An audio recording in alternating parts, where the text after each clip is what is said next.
أجمعين. സാഹോദര്യവും സൗഹൃദവും നിറഞ്ഞ ഈ സംഗമത്തിൽ ബഹുമാന്യരായ ഉസ്താദ്മാർക്കും സ്നേഹമുള്ള സഹപാഠികൾക്കും സുഹൃത്തുക്കൾക്കും അസ്സലാമു അലൈക്കും വറഹ്മത്തുള്ളാഹി വബറകാതുഹു. നബി സല്ലല്ലാഹു അലൈഹി വസല്ലമയുടെ 1500-ാം ജന്മദിനാഘോഷത്തിന്റെ ഭാഗമായി നടത്തപ്പെടുന്ന നബിദിനാഘോഷത്തിൽ സ്നേഹപ്രവാചകൻ എന്ന വിഷയത്തിൽ അല്പം നിങ്ങളുമായി ഞാൻ സംസാരിക്കാം. നാഥൻ അനുഗ്രഹിക്കട്ടെ. ആമീൻ. ഇസ്ലാം മനുഷ്യനോട് ഒരുമയോടെ കഴിയാൻ പറഞ്ഞു.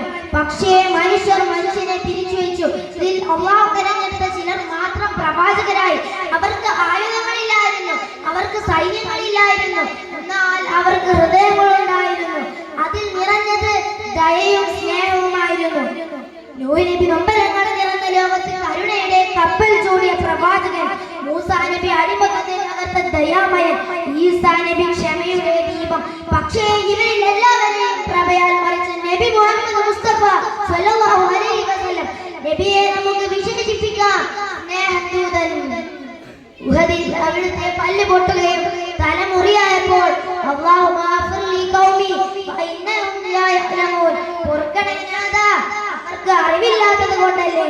അക്രമത്തിലും സ്നേഹമാണ് പ്രകടിപ്പിച്ചത്. ഇതൊരു മാനവനാണോ പറഞ്ഞത്? അല്ല, അതൊരു ദൈവിക സ്നേഹത്തിന്റെ കരുണാസ്വരൂപമാണ് അവിടുന്ന് പറഞ്ഞത്. കുട്ടികളെ സ്നേഹിക്കാത്തവരും മുതിർന്നവരെ ആദരിക്കാത്തവരും ഞങ്ങളിൽ പെട്ടവരല്ല. നമ്മുടെ സമൂഹം സാങ്കേതിക വിദ്യയിലൊക്കെ വളരുമ്പോഴും ഹൃദയങ്ങളിൽ പായി വളരുന്നു. ഖുർആൻ പറയുന്നു, വമാ അർസൽനാക ഇല്ലാ റഹ്മത്തൻ ലിൽ ആലമീൻ, നബിയെ ഈ ലോകത്തേക്ക് കരുണയായിട്ടല്ലാതെ അങ്ങയെ നിയോഗിച്ചിട്ടില്ല. അവിടുന്ന് വിട പറഞ്ഞപ്പോൾ എന്റെ ഉമ്മത്തിനെ കുറിച്ചായിരുന്നു അവസാന വാക്കുകൾ. പ്രിയ കൂട്ടുകാരെ, ഒരു നിമിഷം കണ്ണൊന്ന് അടച്ചു നോക്കൂ. അവിടുത്തെ കാലം, മദീനയിലെ പൊടിയേറിയ വഴികൾ, സ്വഹാബികൾ ചുറ്റും. ഒരാൾ മുന്നിലേക്ക് ഓടി വരുന്നു, യാ റസൂലല്ലാഹ്, ശത്രുക്കൾ വരുന്നു എന്ന് പറയാൻ. പക്ഷേ പ്രവാചകൻ സ്വല്ലല്ലാഹു അലൈഹി വസല്ലം ഭയക്കാതെ തന്റെ ജനങ്ങളെ കൂട്ടിച്ചേർത്തു. അവിടുത്തെ കണ്ണുകളിൽ വെറുപ്പില്ലായിരുന്നു, സ്നേഹത്തിന്റെ സമുദ്രം മാത്രം. ഇന്ന് ആ സമുദ്രത്തിൽ നിന്ന് ഒരു തുള്ളി നമ്മുടെ ഹൃദയത്തിൽ വന്നാൽ ലോകം മാറും. ഒരിക്കൽ അവിടുന്ന് ഉമ്മത്തിനെ ഓർത്ത് കരഞ്ഞു. ജിബ്രീൽ അലൈഹിസ്സലാം കാരണം ചോദിച്ചപ്പോൾ പറഞ്ഞു, എനിക്ക് എന്റെ ഉമ്മത്തിനെയാണ് ഭയം. അല്ലാഹു അറിയിച്ചു, ഞാൻ അങ്ങയുടെ ഉമ്മത്തിനെ സന്തോഷിപ്പിക്കാം, എന്നെ വിഷമിപ്പിക്കില്ല. നമ്മോടുള്ള മരണാനന്തരം വരെ നീളുന്ന സ്നേഹത്തിന്റെ തെളിവ്. എന്റെ ഉമ്മത്തെ എവിടെയാണെന്ന് അന്വേഷിച്ച് കൗസറിൽ നിന്ന് ആദ്യം കുടിപ്പിക്കാൻ നമ്മെ കാത്തിരിക്കും. അവിടുന്ന് പറഞ്ഞു, എനിക്ക് എന്റെ സഹോദരന്മാരെ കാണാൻ ആഗ്രഹമുണ്ട്. അവർ ചോദിച്ചു, ഞങ്ങളല്ലേ സഹോദരങ്ങൾ, നിങ്ങൾ എന്റെ സ്വഹാബികൾ. എന്റെ സഹോദരന്മാർ അവരെ കണ്ടിട്ടില്ല, പക്ഷേ എന്നെ വിശ്വസിച്ചവരാണ് അവർ. അതായത് നമ്മുടെ നൂറ്റാണ്ടുകൾക്ക് ശേഷം ജനിക്കുന്നവരെയും സ്നേഹത്തോടെ സഹോദരന്മാർ എന്ന് വിളിച്ചു.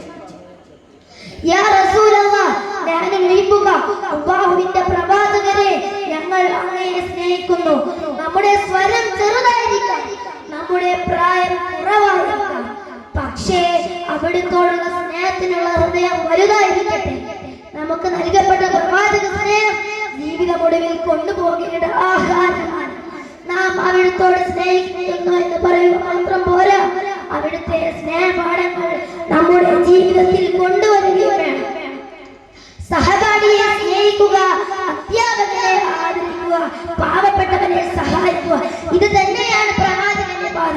അസ്സലാമു അലൈക്കും യാ സയ്യിദി യാ റസൂലല്ലാഹ്, അല്ലാഹുമ്മ അജ്അൽനാ മിനൽ മുഹിബ്ബീൻ വസബ്ബിത്നാ അലാ തരീഖ ഹത്താ നൽകാ വആഖിറ ദഅ്വാനാ അനിൽ ഹംദുലില്ലാഹി റബ്ബിൽ ആലമീൻ. അസ്സലാമു അലൈക്കും വറഹ്മത്തുള്ളാഹി